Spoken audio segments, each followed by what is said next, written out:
안녕하세요, 성도 여러분. 이번 주도 주님 안에서 행복하기를 주님의 이름으로 축복합니다. 지난주는 제가 속해 온 거 한 주 걸렀고, 이번 주에 다시 이렇게 영상으로 만나게 되어 매 순간에 여러분의 삶이 주님께서 이끌어 주시는 아름다운 발걸음이 되기를 부탁드려요.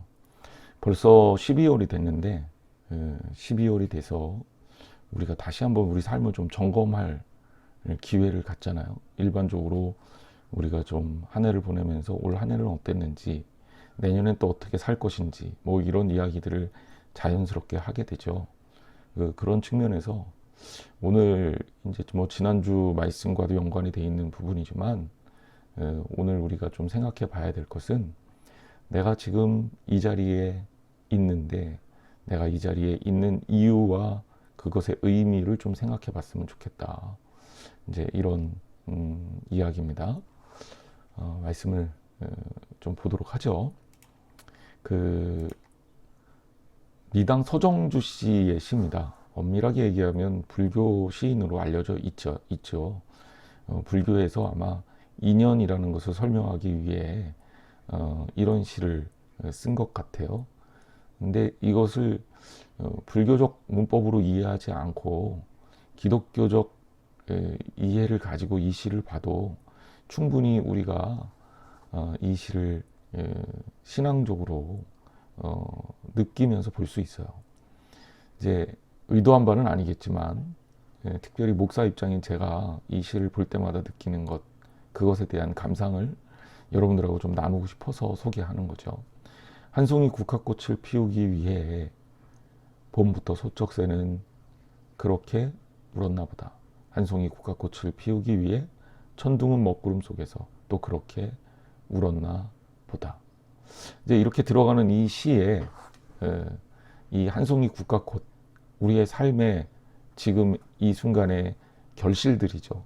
그리고 그 원인을 찾는 거예요. 그런데 소쩍새의 울음과 국화꽃과는 사실 관계가 별로 없잖아요. 또 천둥이 먹구름 속에서 운 거와 국화꽃과 무슨 관계가 있겠습니까? 그런데 저는 이 시를 보면서 이 관계 없음 속에서 관계를 만들어내는 것, 이것이 어쩌면 우리의 삶의 하나의 의미가 아닐까. 물론 우리가 신앙적으로 봤을 때 우리는 내가 여기 있는 것에 대해서 그냥 현실적인 생각과 판단을 하면서 살지만, 이 속에서 하나님은 우리를 끊임없이 돌보시고 이끌어 주시잖아요. 바로 그런 측면에서 본다면 나의 지금 나 된 것이 과연 주님의 은혜가 아니겠느냐라는 그런 고백인 거죠. 심지어 국화꽃 한 송이가 피어나기 위해서 무엇인가 그렇게 최선을 다해서 그 국화꽃을 위해 돕고 있었다면 우리의 인생 또한 바로 그런 의미가 아니겠느냐라는 거예요. 우리는 잘 모르지만 말입니다. 하나님의 섭리는 보이지 않는 곳 속에서 우리를 그렇게 돕고 있다는 겁니다. 중국 사람들 속담 이야기를 보면 물 한 잔을 마시면서도 우물 판 사람을 생각한다, 뭐 그런 말이 있대요. 물 한 잔의 의미, 그냥 우리가 가볍게 생각할 수 있는 마시는 음용수지만, 하지만 이 물 한 잔이 가지고 있는 의미는 적지 않다. 왜냐하면 우리가 물 한 잔을 마시기 위해서 이 물을 취수하는 사람이 있고, 이 물을 관리하는 사람이 있고, 그리고 우리에게 전달하는 사람이 있어요.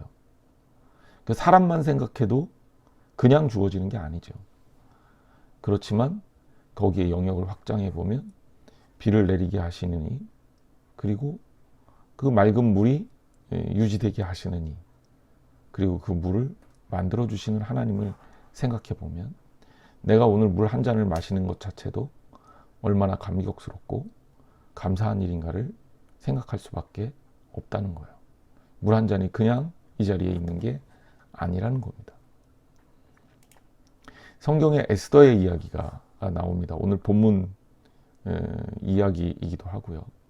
에스더는 이스라엘 사람이고 또 포로로 잡혀온 이스라엘 유다인의 후손이죠.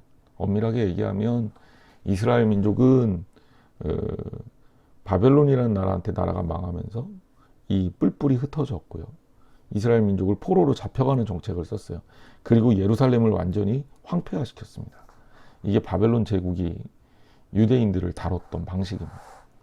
그 유대인들은 결국 고향을 떠나 바벨론 제국 전역에 흩어져서 뭐 포로니 종살이를 할 수밖에 없었겠죠. 그 비참하고 비극적인 삶을 살다가 바벨론 제국이 망하고 페르시아 제국이 들어옵니다. 그러면서 페르시아 제국의 고레스 임금이 즉위하고, 그리고 그 이후에 이 고향으로 이스라엘 사람들을, 특히 이제 예루살렘 사람들을 원하는 사람에 의해서 돌려보내는 고레스 칙령을 발표하죠. 그래서 뭐 학계, 스가랴, 뭐 이때 다 느헤미야, 이때 다 일어났던 그 일들에 대한 이야기를 담고 있습니다. 에스더는 그 후에 아하수에로라는 임금이 왕위에 즉위하면서 일어났던 일이에요. 아하수에로 임금은 에스더를 왕비로 간택을 합니다. 이유는 뭐 다른 거 아니었겠죠. 에스더의 미모가 다른 어떤 여자들보다 더 뛰어났기 때문입니다.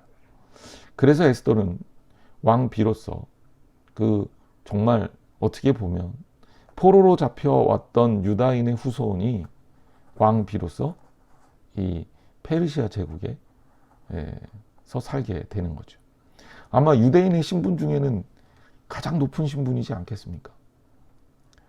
그런 에스더가 왕비로 간택됐을 때 비극적인 사건이 일어납니다. 즉 절대 왕 이후에 권력의 2인자였던 하만이라는 사람이 유다인과의 갈등이 생기고 유대인을 미워하기 시작하면서 유대인 말살 계획을 세우고, 그리고 왕에게 재가를 얻어서 유대인 말살 계획을 세우는 것까지 성공을 했습니다. 그때 에스더의 사촌 오빠 모르드게가 에스더를 찾아와서 에스더에게 이 일에 대해 해결할 것을 부탁하는 거죠.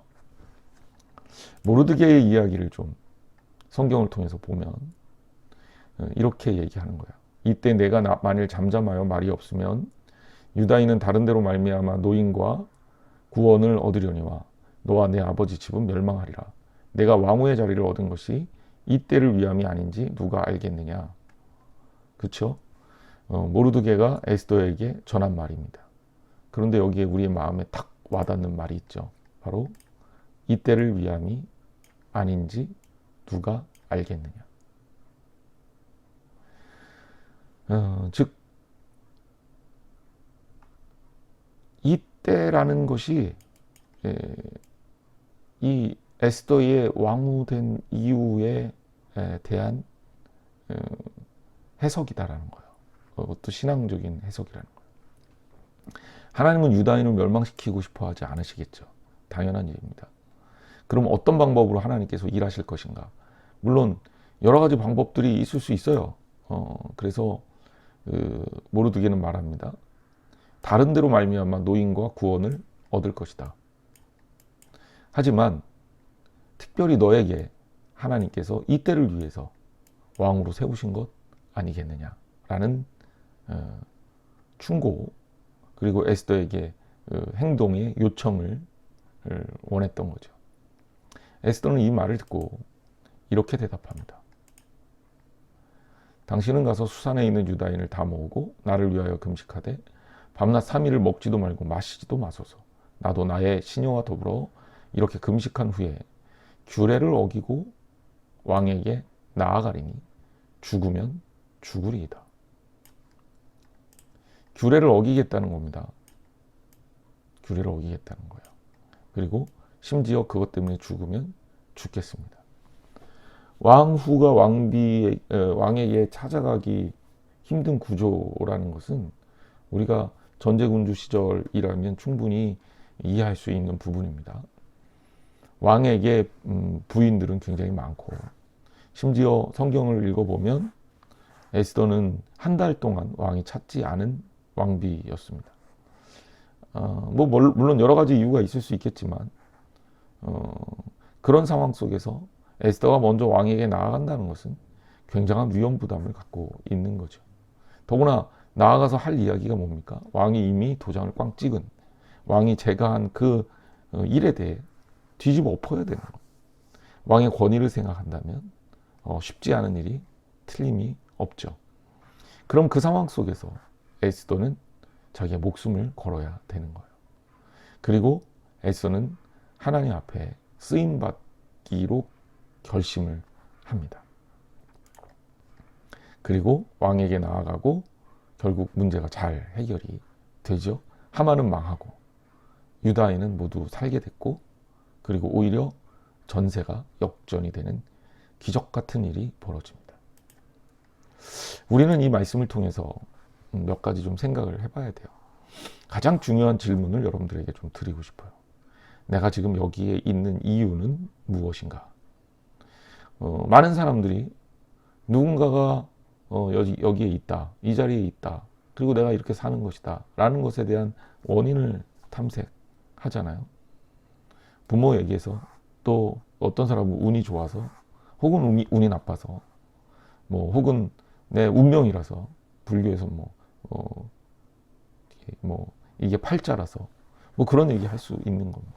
근데 기독교는요, 여기에 하나님의 섭리가, 우리 신앙적인 고백은 하나님의 섭리가 나를 이 자리에 있게 했다고 고백하는 겁니다.